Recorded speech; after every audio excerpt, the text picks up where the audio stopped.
मैं कुमोद सर। मैं आज साइंस के सेट के साथ हाजिर हूँ। साइंस के सेट शुरू करने से पहले मैं एक बार फिर से कहूँगा कि ये सारे सवाल बहुत ही इम्पोर्टेंट है। इस सारे सवाल को ज़रूर आप देखें, ज़रूर इसका रिवीजन करें और आप इसे लाइक, सब्सक्राइब और शेयर ज़रूर करें। लाइक में तो अभी भी कंजूसी होता है। चलिए शुरू करते हैं। प्रकाश के परावर्तन के कितने नियम हैं? तो पहले इस तरह से वन लाइनर आंसर आता था 1 नंबर के लिए। तो प्रकाश के अपवर्तन के 2 नियम है। स्नेल का नियम क्या है? स्नेल का नियम का डेफिनेशन देना है। स्नेल का नियम में होता है साइन ए बटा साइन आर। स्नेल का नियम क्या कहता है? आपतन कोण की जया और अपवर्तन कोण की जया अनुपात स्थिरांक होता है, उसे ही क्या कहते हैं? स्नेल का नियम कहते हैं। बस आप ये फॉर्मूला याद रखिएगा, आई बटा आर। प्रत्यावर्ती धारा किस उपकरण से प्राप्त होता है? तो प्रत्यावर्ती धारा यानी एसी करंट की बात कर रहा है। तो एसी करंट किससे प्राप्त होता है? तो प्रत्यावर्ती धारा जो है डायनमो विद्युत जनित्र से प्राप्त किया जाता है। ओम के नियम में गणितीय मान बताना है, यानी ओम का नियम का फॉर्मूला पूछ रहा है। तो आई बराबर वी बटा आर। दीर्घ दृष्टि दोष का निवारण किस लेंस से किया जाता है? दीर्घ दृष्टि दोष हो जाएगा तो उसका निवारण किस लेंस से करेंगे? तो दीर्घ दृष्टि दोष का निवारण उत्तल लेंस से किया जाता है। कार्बन आवर्त सारणी के किस वर्ग का सदस्य है? तो कार्बन जो है आवर्त सारणी के 14वें वर्ग का सदस्य है। सोडियम की परमाणु संख्या क्या है? सोडियम की परमाणु संख्या 11 है। शुद्ध जल का पीएच मान क्या है? तो शुद्ध जल का जो पीएच मान होता है वह 7 होता है, क्योंकि जल में ना कलर है और ना टेस्ट है। अगला है आवर्त सारणी के क्षैतिज कतार को क्या कहा जाता है? तो इसके क्षैतिज कतार को आवर्त कहा जाता है। एल्यूमिनियम धातु के एक प्रमुख मिश्र धातु का नाम लिखना है। एल्यूमिनियम धातु के एक प्रमुख मिश्र धातु जो है, एल्युमिनियम का प्रमुख मिश्र धातु क्या है? ड्यूरालुमिन। अमीबा का पाचन कैसे होता है? अमीबा का पाचन अंतःकोशिकीय पाचन द्वारा होता है। अगला सवाल है तिलचट्टा का श्वसन अंग क्या है? तो तिलचट्टा का श्वसन अंग है त्वचा, और इसमें खुला रक्त परिसरण तंत्र होता है। और बता दें कि तिलचट्टा जो है यह सर्वाहारी जीव है। सर्वाहारी जीव है। कोशिका के पावर हाउस किसे कहते हैं? तो माइटोकॉन्ड्रिया को कोशिका का पावर हाउस कहा गया है। रक्तचाप की माप किस उपकरण से लिया जाता है? मतलब कि ब्लड प्रेशर किससे मापते हैं? तो स्फाइगमैनोमीटर यंत्र द्वारा मापा जाता है। आनुवंशिकी का पिता किसे कहा जाता है? तो ग्रेगर जॉन मेंडल को आनुवंशिकी का पिता कहा जाता है। इन्होंने मटर पर खोज किया था। ये कुछ 15 सवाल थे जो वन लाइनर डेफिनेशन देना था, इसका एक एक लाइन में जवाब देना था। ये 2017 का 17 या 16 का सेट है।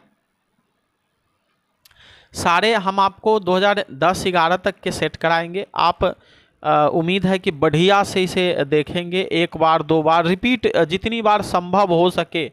आप अगर इसे सुनते रहेंगे, देखते रहेंगे तो आपको ये बहुत फ़ायदा करेगा। आपको कहीं ना कहीं ये एग्ज़ाम में बहुत हेल्पफुल होगा।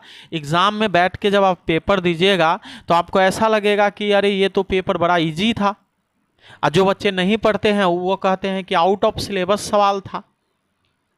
सिर्फ पढ़ने का अंतर होता है। जो पढ़ लिए उसके लिए इजी है, जो ना पढ़े उसके लिए आउट ऑफ सिलेबस है। चलिए, बचपन में एक कहावत सुने होंगे, अंगूर खट्टे हैं।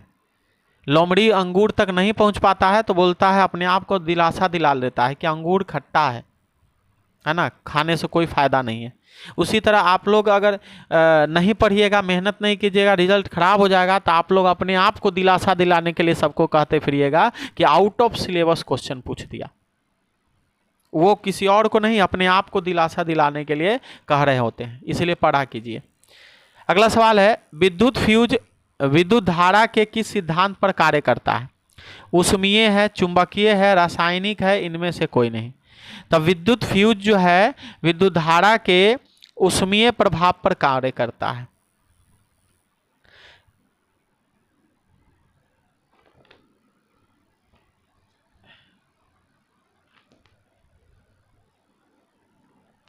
अगला सवाल है कि किसी कुंडली का प्रतिरोध ज्ञात करने का सूत्र बताइए। तो नॉर्मल हम सूत्र जानते हैं ओम के नियम में I बराबर V बट्टा R।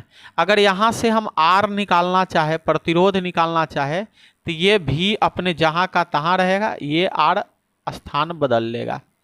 तो R बराबर V बट्टा I, ऑप्शन नंबर बी जो है सही जवाब है। किसी बैटरी से किस प्रकार की धारा प्राप्त होती है? तो दिष्ट धारा अर्थात डीसी। डीसी करंट जो होता है डायरेक्ट करंट होता है, इस तरह से धारा निकलती है। और एसी करंट जो होता है अल्टरनेट करंट होता है, इसमें अप डाउन करके धारा निकलती है। अगला सवाल बात करें दाढ़ी बनाने में किस प्रकार के दर्पण का उपयोग किया जाता है? तो दाढ़ी बनाने के लिए हजाम जो अपने सैलून में जो दर्पण रखता है वो अवतल दर्पण रखता है, क्योंकि अवतल दर्पण किसी वस्तु का बड़ा प्रतिबिंब बनाता है। विभवांतर का एसआई मात्रक क्या है? तो विभवांतर का एसआई मात्रक वोल्ट है। विभवांतर का एसआई मात्रक क्या है? वोल्ट है। प्रकाश के अपवर्तन के कितने नियम हैं? तो प्रकाश के अपवर्तन हो या परावर्तन हो, इसके 2 नियम हैं। अगला सवाल है 1 वोल्ट कहलाता है, तो 1 वोल्ट बराबर होता है 1 जूल पर कूलम्ब, ऑप्शन नंबर बी। श्वसन किस प्रकार की रासायनिक अभिक्रिया है? तो श्वसन जो है ऊष्माक्षेपी रासायनिक अभिक्रिया है। कौन विद्युत का सर्वोत्तम सुचालक है? कौन विद्युत का सर्वोत्तम सुचालक है? तो बता दे एजी, चांदी। चांदी जो है विद्युत का सर्वोत्तम सुचालक है। आवर्त सारणी के उदग्र स्तंभों को क्या कहते हैं? तो उदग्र स्तंभों को कहते हैं इनमें से कोई नहीं, अर्थात उसे समूह कहते हैं, समूह या वर्ग कहते हैं। सॉरी, समूह। आवर्त सारणी के उदग्र स्तंभ को